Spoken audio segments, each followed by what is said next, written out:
There's no question about it. Visual beauty is a breathtaking thing.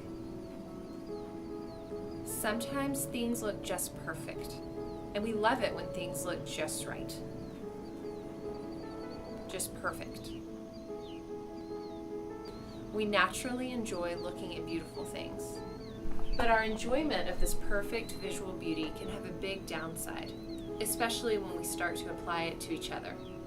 Have you noticed that our culture seems pretty obsessed with ideal beauty, especially when it comes to the way a woman or a girl looks? We've developed this notion that being thin and looking a certain way is the ideal way for women to look beautiful. So what's the problem with that? As a culture, one of our biggest, deepest problems is eating disorders. Did you know that anorexia has the highest mortality rate of any psychological problem, including major mental illnesses like bipolar disorder or schizophrenia? Many people see eating disorders as a disease of choice, of vanity. On the surface, it may look this way, but there's so much more to it than appearance. This little girl, Megan, is 7 years old. She loves to play soccer and learn about science and ride that pony.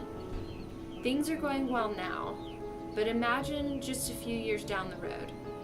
Maybe she's faced with something she isn't ready to handle. The loss of a relationship, bullying at school, or a bout of depression. Maybe her emotions become too much for her to handle. She becomes overwhelmed. She doesn't know what to do with all this stuff she's carrying around. She begins to wonder, what's wrong with me? And maybe, like a lot of girls, she comes to a sad conclusion. Maybe the problem with me is the way I look. It's just inescapable. All these messages tell her she just needs to be skinnier. If she could just lose weight, she'd be happier and more in control of her life.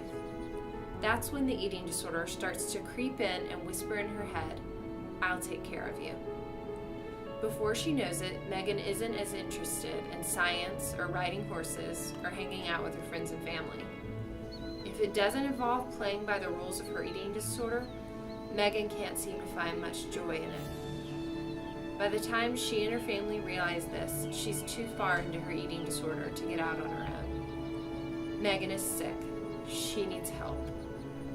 The best way for Megan to get better is to seek the help of a team of professionals that specialize in eating disorders. This usually includes a psychologist or a licensed professional counselor, a registered dietitian, and a medical professional. Megan can get help, but what are we supposed to do to combat the messages of our culture, the same messages that gave rise to these problems? What can a parent do? What can any of us do? How can we begin to change this narrow view of beauty that our children and teens are exposed to?